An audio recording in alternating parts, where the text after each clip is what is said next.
So it really didn't take much to get Jimmy all riled up. In a heartbeat, his whole mood could turn from anxious to agitated to angry. Really, really angry. Make it snappy, hop to it. He was always barking at me, my mother, my sister.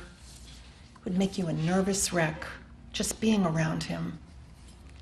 Anxiety, I learned from a very young age, can be more contagious than a virus.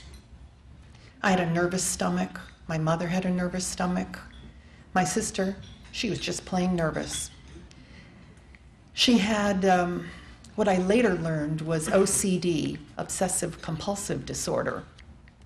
She would wash her hands over and over again, and she would, organize inanimate objects in these sort of rigid configurations, pennies, stacks of pennies, and dish towels folded just right, and all of our stuffed animals lined up like a chorus line.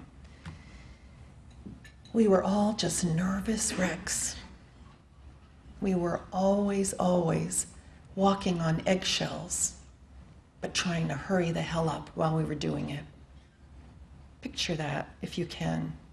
It's impossible. But nevertheless, we kept trying to do it. He made the rules, and we did our best to follow them. We did our best to live life at Jimmy's speed. We clutched the upholstery in his fast cars. We closed our eyes to the brutality of the fast-paced sports that he loved, horse racing and boxing, with their juiced-up horses and punch-drunk fighters. My mother learned to tolerate his dalliances with fast women, and the whole family learned to survive living financially on the edge with a pleasure-seeking Zorba the Greek who disdained work and was always just out for the fast buck. In that endless pursuit of the fast buck, in addition to being a compulsive gambler, a compulsive losing gambler, I don't think there's really any other kind, Jimmy was also a compulsive scammer. That man, he would pull a scam on anybody. I'm going to give you a prime example. When my sister was in her 30s and in desperate need of a used car, she turned to Jimmy.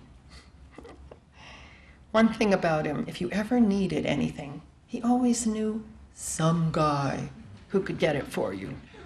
Whether it was a phony registration for a car that wouldn't pass inspection, or a brand new washer, as long as you didn't mind it had a couple of dents, from falling off of a truck. Or, if you wanted a nickel bag of pot, or as he called it, wacky tobacco. Whatever you wanted, he knew some guy who could get it for you. So when it came to my sister needing this car, he, of course, knew some guy, a two-bit mechanic, who had a car that looked like it had been pummeled by a sledgehammer. He said, hey, it's just got a few dings on it. Understatement, but he said, hey, the guts are rock solid. They're rock solid, and the guy's selling it for $600. It's a total steal. So my sister says, okay, she gives him the cash, gives it to the guy, and, no surprise, for $600, the car just breaks down immediately. So she tows it back to the guy, and, he sets her straight. He says, lady, what do you want for $400? That's right, he stiffed his own kid for $200. It's a real steal. So if you haven't figured it out by now, let me set you straight. My father was never in a million years going to win Father of the Year.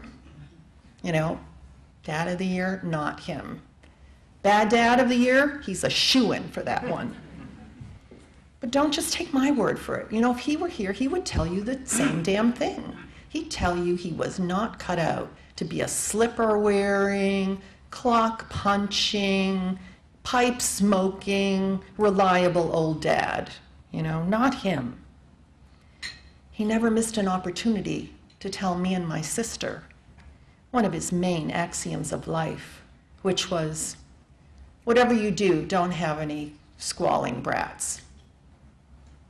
Usually there was a profanity mixed in there, but I left that part out, you know. Jimmy had been a merchant mariner, and I actually think maybe the term swore like a sailor might have been invented for him. He swore so damn much. He taught me to swear by singing Christmas carols, you know, by changing the lyrics. I'm gonna try one. Deck the halls with boughs of bullshit. I kid you not, that was one of them. So, like I said, Father of the Year.